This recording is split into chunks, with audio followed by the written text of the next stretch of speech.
So finally class 11 student, आज की इस वीडियो में हम कंप्लीट करने वाले हैं अपना हिस्ट्री का चैप्टर नंबर 3, जिसका नाम है 3 महाद्वीपों में फैला हुआ साम्राज्य।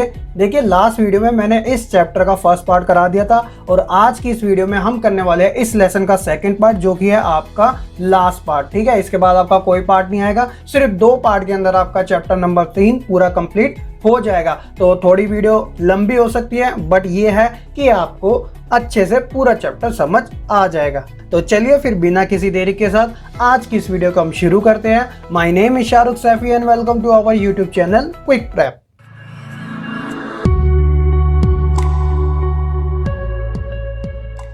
तो स्टूडेंट, लास्ट वीडियो के लास्ट टॉपिक में हमने रोमन साम्राज्य के 3री शताब्दी के संकट के बारे में जाना था और उसके बाद जो हमने कंटिन्यू करना है वो यहीं से करना है। तो बात की जा रही है रोमन साम्राज्य के अंदर लिंग, साक्षरता और संस्कृति के बारे में। मैंने आपको पहले बता दिया था।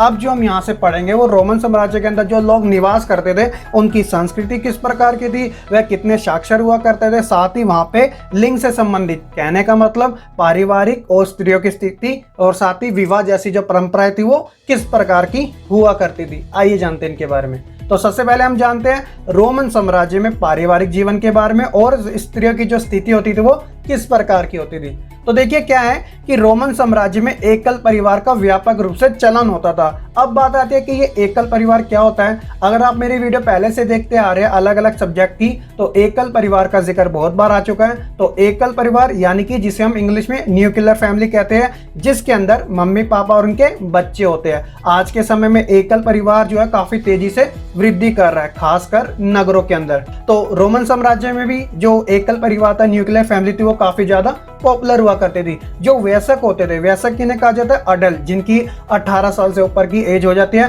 तो वयस्क पुत्र अपने पिता के परिवार के साथ नहीं रहते थे, क्योंकि चलन ही एकल परिवार का था।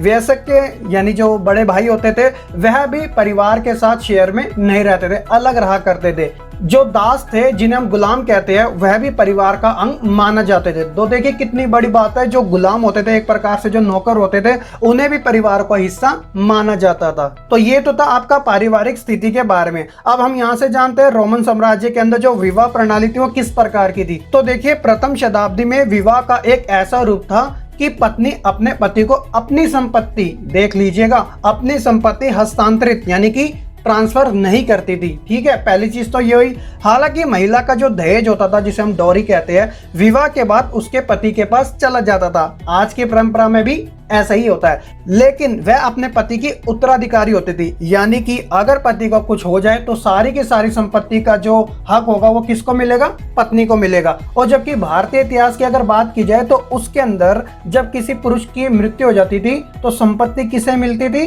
पुत्र को मिलती थी, किसी मेल को ही मिला करती थी। लेकिन रोमन साम्राज्य में ऐसी परंपरा नहीं थी, वह उत्तराधिकारी होती थी महिला किसकी, अपने पति की, जब कुछ से कुछ हो जाए तो इस प्रकार महिलाओं को संपत्ति के स्वामित्व एवं संचालन के लिए व्यापक कानूनी अधिकार भी प्राप्त थे। और साथ ही तलाक देना ना काफी आसान हुआ करता था। तलाक मतलब डाइवोर्स। ठीक है, तो पुरुषों का जो विवाह होता था वह 28 से 32 की उम्र में होता था। अगर आज के समय में अगर बात की जाए तो कितनी बड़ी एज मानी जाती है, यहाँ पे तो लोग 18 साल के बाद ही कर लेते हैं, लेकिन रोमन साम्राज्य में 28 से 32 के जो युवक होते थे, या यूं कहा जाए जो यंग पर्सन होते थे, उनका विवाह होता था। और महिलाओं की जो एज होती थी वो 16 से 23 की उम्र में हुआ करती थी। और आज के समय में भी यही उम्र चलती है महिलाओं में, लेकिन पुरुषों में थोड़ी ज्यादा बता रखी है, पुरुष इससे पहले कर लेते हैं। विवाह जो था वह परिवार के द्वारा ही तय किया जाता था और आज के समय भी ऐसा ही है। लेकिन आजकल लव मैरिज भी काफी तेजी से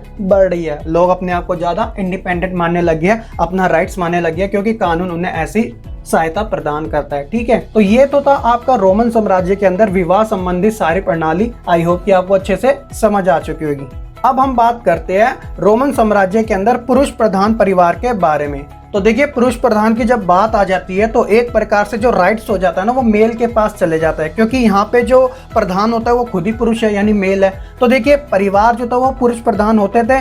पारिवारिक जीवन की दृष्टि से महिलाओं की स्थिति अच्छी नहीं होती थी। महिलाओं पर उनके जो पति होते थे वो काफी ज्यादा हावी रहते थे और वे अपनी पत्नियों को बुरी तरह पीटा भी करते थे। अवांछित बच्चों यानी कि जो अनप्लान, जो कि बिना प्लानिंग के ही पैदा हो जाते हैं, तो उनके मामले में क्या था, पिता को यह अधिकार होता था कि वह जीवित रखे उसे या फिर मार दे। और एक चीज और है कि शिशु को मारने के लिए उसके पिता उसे ठंड में भी छोड़ देते थे। ऐसे एग्जाम्पल भी हमें देखने को मिले। तो पुरुष प्रधान परिवार कितना गलत तरीके से रिप्रेजेंट किया जाता था उस समय, आप इस बारे में अच्छी जानकारी समझ सकते हैं। तो बच्चों ये तो था रोमन साम्राज्य के संदर्भ में परिवार से संबंधित, विवाह से संबंधित और स्त्रियों की स्थिति से संबंधित। आई होप कि आपको तीनों ही टॉपिक अच्छे से समझ आ चुके होंगे।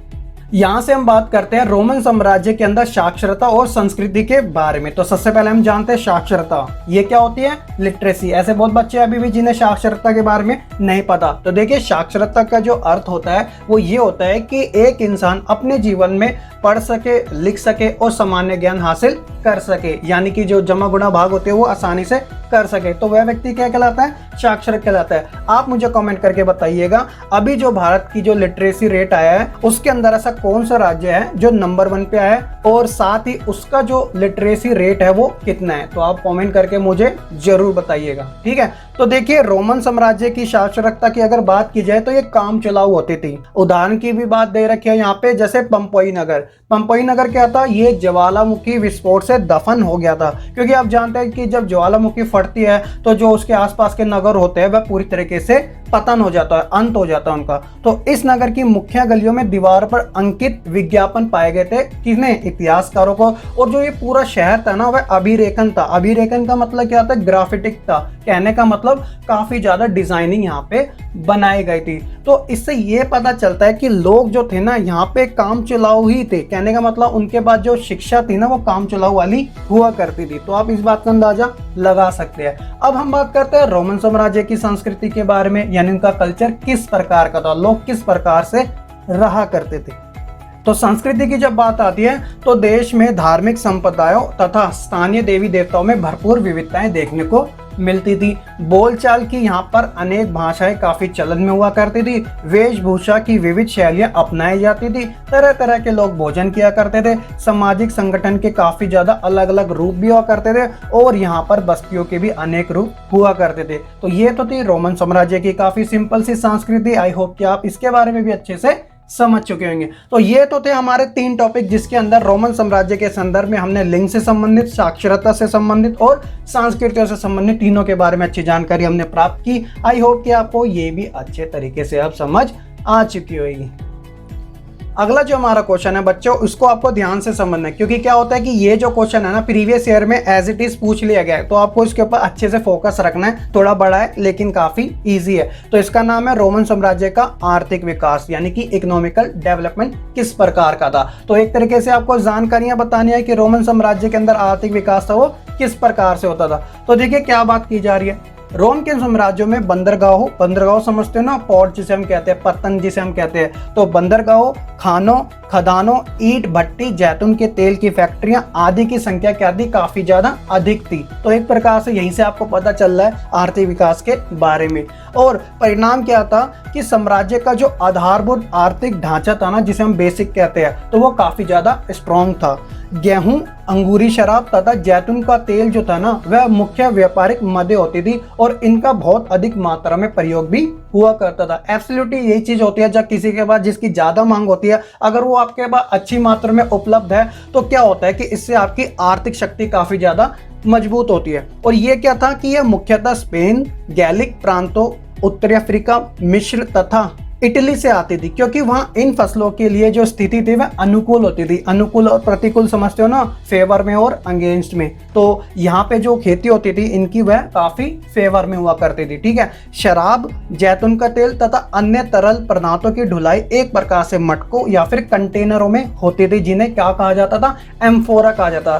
कंटेनर आप समझते हो ना, जैसे एक प्रकार से आज के समय जैसे एक डोलू होता है ना, जो साइड में दोनों के हथकंडे लगे होते हैं, जिससे ग्रिप करके आसानी से पकड़ा जाता है। तो इन्हीं के अंदर क्या था, शराब, जैतून का तेल और अन्य तरल पदार्थ को क्या रखा जाता था, ठीक है। 6 पॉइंट क्या कह रहा है कि स्पेन में जैतून का तेल निकालने का जो उद्योग थे ना वह 140 से 160 ईस्वी के दौरान अपने चरम पे थे, यानी कि काफी तेजी से यहाँ पे ये उद्योग इस्तेमाल किए जा रहे थे। उन दिनों स्पेन में उत्पादित जैतून का जो तेल था ना, वह मुख्य रूप से ऐसे कंटेनरों में लिया जाता था जिन्हें ड्रेसल कहा जाता था। तो ये देखिए, ये ड्रेसल क्या है, तो देखिए यह नाम जो था वो पुरातात्विक हेनरिक ड्रेसल के नाम पर ही रखा गया था। ठीक है, तो साम्राज्य के विभिन्न प्रदेशों के जो जमींदार थे और उत्पादक थे ना, वे अलग अलग वस्तुओं का बाजार हथियाने के लिए आपस में क्या करते थे, प्रतिस्पर्धा करते थे, यानी कि कंपटीशन लगाते थे। जो कि ज्यादा पावरफुल लगा उसके अंडर में वो चीज आ जाया करते थे। साम्राज्य के अंतर्गत ऐसे बहुत सारे क्षेत्र थे जो अपनी असाधारण उर्वरकता के लिए प्रसिद्ध थे। अब वो कौन कौन से थे आगे आपको पता चलेगा। तो देखिए, इनमें इटली के कैंपेनिया तथा सिसिली, मिस्र के फयूम, गैलीली, बायोजैकियम, दक्षिणी कोल तथा बोयटिका के प्रदेश शामिल थे। ये प्रदेश जो थे साम्राज्य की घनी आबादी वाले और सबसे ज्यादा पैसे वाले प्रदेश हुआ करते थे। सबसे बढ़िया किस्म की अंगूरी शराब जो थी ना, वह कैंपेनिया से ही आया करती थी। सिसिली और बायोजैकियम जो थे वह रोम को क्या करते थे, भारी मात्रा में गेहूं का निर्यात करते थे। और गैलीली क्या था, एक प्रकार से यहाँ पे गहन खेती की जाती थी। अब आपके माइंड में आएगा कि ये गहन खेती क्या होती है। तो देखिए बच्चों, गहन खेती जो होती है वो एक ऐसी जगह पे की जाती है जहाँ पे जो लैंड होता है ना, जो स्थान होता है वो तो काफी छोटा होता है, लेकिन वहाँ उत्पादन बढ़ाने के लिए अच्छे अच्छे उर्वरक, कीटनाशक दवाइयों का इस्तेमाल किया जाता है ताकि उत्पादन ज्यादा मात्रा में किया जा सके। हालांकि लैंड कम है लेकिन फिर भी वहां से उत्पादन ज्यादा निकाला जा सके, तो इस खेती को हम गहन खेती का नाम देते हैं। तो आई होप कि आपको ये अच्छे से समझ आ चुकी होगी। तो बच्चों, ये तो था आपका आर्थिक विकास जो कि रोमन साम्राज्य में कुछ इस प्रकार से फैला था। तो आपको मोटा मोटा ध्यान रखना है इनके बारे में, पॉइंट में ये सारी चीजें अच्छे से आपको समझ भी आ जानी चाहिए।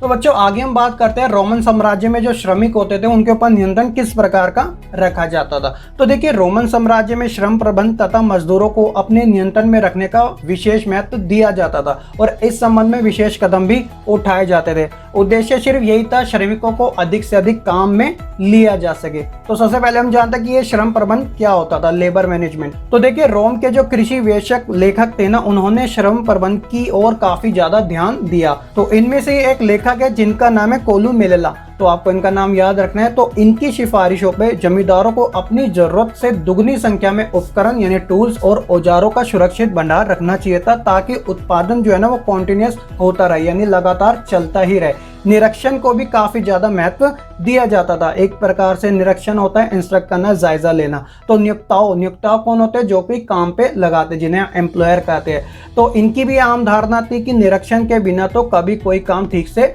नहीं कराया जा सकता, तो इसलिए निरीक्षण कराना काफी ज्यादा जरूरी होता है समय समय के अंदर। तो निरीक्षण को ईजी बनाने के लिए कामगारों को कभी कभी छोटे दलों में विभाजित कर दिया जाता था। अब जब छोटे दल में विभाजित कर दिया जाता था तो एक प्रकार से एनालिसिस वाला काम हो गया जो कि काफी आसानी से चल सके। तो ये तो था श्रम प्रबंधन यानी कि लेबर मैनेजमेंट का एक काम जो कि लेखकों के द्वारा किया जाता था जो कृषि से संबंधित होते थे। एग्जाम्पल भी दिया है कोलू मेलेला की सिफारिश के आधार पर। अब बात आती है कि श्रमिकों को नियंत्रण किस प्रकार से किया जाता था, वह कौन कौन से तरीके थे। तो देखिए, अलग अलग समूह में काम करने वाले दास आप जानते हैं ना, गुलाम। तो दासों को पैरों में जंजीर डालकर एक साथ रखा जाता था, कहीं वह भाग ना जाए, इसलिए तो उनके पैरों में जंजीर को बांध दिया जाता था। रोमन साम्राज्य में कुछ औद्योगिक प्रतिष्ठान ने तो इससे भी अधिक कड़े कानून को लागू कर रखा था। उन्हें अपने सिर पर एक गहरी जाली वाली मास्क या फिर नेट पहनना पड़ता था। जाली वाला होता है ना, जैसे रोबोट जैसे जो पहनते हैं। तो उन्हें फैक्ट्री से बाहर जाने के लिए भी अपने सभी कपड़ों को उतारना पड़ता था। और ये बात जो थी वह अधिकांश व्यक्तियों और कारखानों पर भी लागू हुआ करती थी। यहाँ पर एक कानून का नाम भी दे रखा है। 398 ईस्वी के एक कानून में यह कहा गया था कि जो कामगार थे ना, उनको दागा जाता था। दागा यानी कि उनके शरीर पे कुछ ऐसे निशान लगाए जा सके ताकि यदि वह भागे और या फिर छिपने का प्रयत्न करे तो उन्हें पहचाना जा सके। और कई निजी उद्यमी जो थे ना, वह कामगारों के साथ ऋण संविदा के रूप में अनुबंध कर लेते थे ताकि वह यह क्लेम कर सके यानी दावा कर सके कि उनके कर्मचारी जो है वो उनके कर्जदार है। एक प्रकार से उन्हें अपने जाल में यानी ट्रैप में फंसा लेना। तो इस प्रकार जो नियोक्ता थे ना, वे अपना काम किया करते थे श्रमिकों पर नियंत्रण रखने के लिए।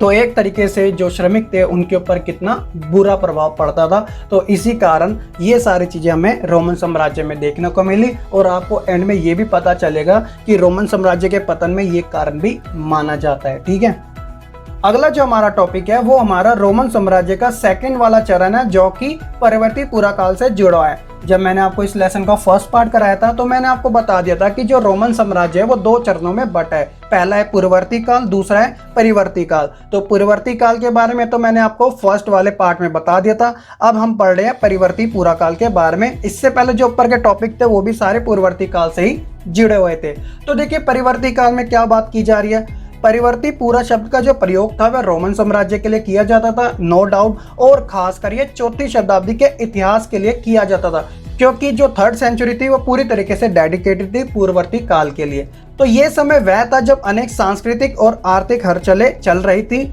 और इस काल में रोमन साम्राज्य में धार्मिक और प्रशासनिक परिवर्तन भी देखने को मिले। आइए जानते हैं कि वो कौन कौन से थे। तो सबसे पहले मैं आपको बताता हूँ धार्मिक परिवर्तन के बारे में। चौथी शताब्दी में सम्राट कॉन्स्टेंटाइन, तो आपको इनका नाम याद रखना, ये सम्राट थे। इन्होंने क्या किया, ईसाई धर्म को राजधर्म बना दिया। एक प्रकार से रोमन साम्राज्य के अंदर जो ईसाई धर्म था वो क्या हो गया, प्रमुख धर्म बन गया। इसके बाद राज्य का तेजी से ईसाईकरण होने लगा, यानी कि जो लोग अलग अलग धर्म से संबंधित थे उन्हें क्रिश्चियन रिलीजन यानी कि ईसाई धर्म अपनाने के लिए कहा गया। इसके बाद 7वीं शताब्दी में इस्लाम का भी उदय हुआ और यह धर्म भी काफी तेजी से लोकप्रिय हुआ। इसके बारे में आप पूरा अपना चौथे चैप्टर में इस्लाम के उदय के बारे में अच्छे से जानकारी प्राप्त करोगे। तो ये तो था धार्मिक परिवर्तन। दूसरा था प्रशासनिक परिवर्तन। तो देखिए राज्य के प्रशासनिक ढांचे में भी काफी ज्यादा चेंजेस देखने को मिले। तो सम्राट डायक्लिशियन के समय प्रारंभ हुए थे और कॉन्स्टेंटाइन तथा उसके बाद भी यह जारी रहे थे। तो सबसे पहले हम जानते हैं सम्राट डायक्लिशियन के समय हुए परिवर्तनों के बारे में। तो सम्राट डायक्लिशियन के समय में हुए परिवर्तन में क्या था कि जो साम्राज्य का जो विस्तार था ना वह बहुत अधिक हो चुका था, काफी फैल चुका था। उसमें अनेक प्रदेशों का सामाजिक व आर्थिक दृष्टि से कोई महत्व नहीं था, यानी कि ऐसी जगह थी जो कि सामाजिक और आर्थिक दृष्टि से कोई ज्यादा इंपॉर्टेंस नहीं मानी जाती थी। तो इसलिए सम्राट डायक्लिशियन ने क्या किया, जो महत्वहीन प्रदेश थे ना जिनकी जरूरत ही नहीं थी, तो उनको छोड़ के साम्राज्य को छोटा बना लिया, क्योंकि जो फालतू की चीजें थी उन्हें हटा दी और अपना जो साम्राज्य था उसे काफी ज्यादा छोटा कर लिया। तो उन्होंने जब अपने साम्राज्य को छोटा बनाया तो उसमें उन्होंने किले बनवा दिए, उसका पुनर्गठन कर दिया जितने भी प्रांत थे, और असैनिक और सैनिक के जो कार्य थे ना उनको पूरी तरीके से अलग कर दिया। सेनापतियों को अधिक सहायता प्रदान कर दी। इससे क्या हुआ, जो सैन्य अधिकारी थे ना वो और ज्यादा पावरफुल बन गए, यानी कि शक्तिशाली हो गए। तो ये तो थे बच्चों सम्राट डायक्लिशियन के समय प्रशासनिक परिवर्तन। अब हम जानते हैं कॉन्स्टेंटाइन के समय में जो परिवर्तन हुए थे वो कौन कौन से थे। तो बच्चों यहाँ पर आप अपनी स्क्रीन पर एक मूर्ति भी देख सकते हो, वो किसकी है, सम्राट कॉन्स्टेंटाइन की है, और किस समय की है ये, 313 ईस्वी की। तो देखिए कॉन्स्टेंटाइन के समय जो परिवर्तन हुए थे वो कौन से थे। तो देखिए बच्चों कॉन्स्टेंटाइन ने क्या किया था, कुस्तुनतुनिया का निर्माण कराया था और उसे साम्राज्य की दूसरी राजधानी बना दिया था। तो यहाँ आप अपने मैप पर भी देख सकते हैं, ये रहा आपका कुस्तुनतुनिया जो कि काला सागर के पास में थी। ठीक है, तो ये जो राजधानी थी वो तीनों ओर समुद्र से घिरी हुई थी। तो यहाँ आप देख सकते हैं अपने तीनों साइड में, देखिए यहाँ पर भी, यहाँ पर भी और यहाँ पर भी, ये पूरी तरीके से पानी में फैली हुई थी, यानी समुद्र में फैली हुई थी। जब नई राजधानी बनी तो उसके लिए सेनेट की आवश्यकता होती थी। आप बच्चों को अच्छे से अब पता ही चल चुका होगा सेनेट कौन थे।